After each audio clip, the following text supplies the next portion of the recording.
Ika-31 Kabanata. Ipinangako ko sa aking sarili na hinding-hindi ako titingin ng may pagnanasa sa isang dalaga, sapagkat anong igaganti ng makapangyarihang Diyos na nasa langit sa mga ginagawa ng tao? Hindi ba't kapahamakan at kasawian para sa mga gumagawa ng kasamaan? Alam ng Diyos ang lahat ng aking ginagawa. Kung nagsinungaling man ako at nandaya, hahayaan kong hatulan ako ng Diyos dahil Siya ang nakakaalam kung nagkasala nga ako. Kung hindi ako sumunod sa tamang daan o kung sinunod ko ang nais ng aking mata at dinungisan ko ang aking sarili, masira nawa ang aking mga pananim o di kaya'y pakinabangan ng iba.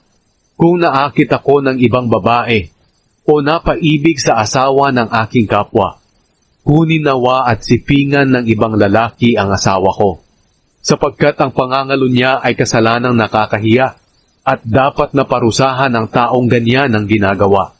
Iyan ay parang mapamuksang apoy na uubos sa lahat ng aking kabuhayan. Kung hindi ko pinahalagahan ang karapatan ng aking alipin nang dumaing sila sa akin, anong gagawin ko kung hatulan ako ng Diyos? Anong isasagot ko kung tanungin niya ako? Hindi ba't ang Diyos na lumikha sa akin ang siya ring Diyos na lumikha sa aking mga alipin? Kung hindi ako tumulong sa mga dukha at sa mga byuda na nahihirapan, at kung naging madamot ako sa mga ulila, parusahan nawa ako ng Diyos. Pero mula pa noong kabataan ko, tumutulong na ako sa mga ulila, at sa buong buhay ko hindi ko pinabayaan ang mga byuda. Kapag nakakita ako ng taong nahihirapan sa lamig, dahil kapos siya sa damit, binibigyan ko siya ng damit pangginaw na yari sa balahibo ng aking mga tupa. At buong puso siyang nagpapasalamat sa akin kung pinagbuhatan ko ng kamay ang mga ulila. Dahil alam kong malakas ako sa hukuman, maputol sana ang mga braso ko.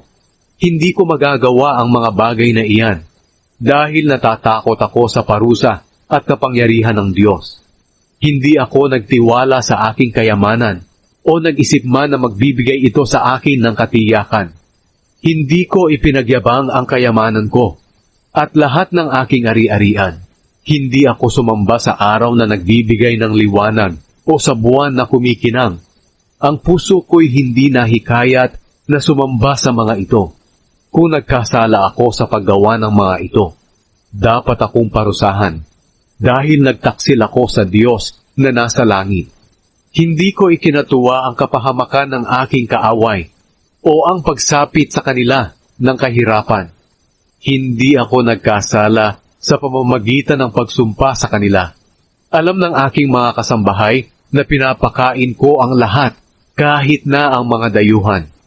Hindi ko pinabayaang matulog kahit saan ang mga dayuhan.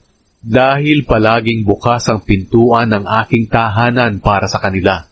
Hindi ko itinatago ang aking kasalanan, katulad ng ginagawa ng iba. Hindi ako tumahimik o nagtago, dahil takot ako sa anumang sasabihin ng mga tao. Kung mayroon lang sanang makikinig ng panig ko, nakahanda akong lumagda para patunayan na wala akong kasalanan.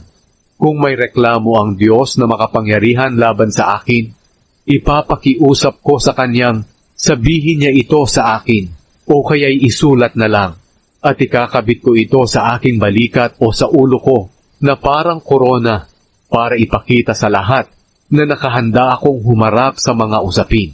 Sasabihin ko sa Diyos ang lahat ng aking ginawa. Haharap ako sa Kanya katulad ng pinuno na hindi nahihiya. Kung inaabuso ko ang aking lupain o kinamkam ko ito sa iba, o kung pinasama ko ang loob ng mga manggagawa sa aking lupain, dahil kinuha ko ang kanilang ani ng walang bayad, tumubo nawa sa lupain ko ang mga matitinik na halaman at mga damo, sa halip na trigo at sebada. Dito natapos ang mga sinabi ni Job.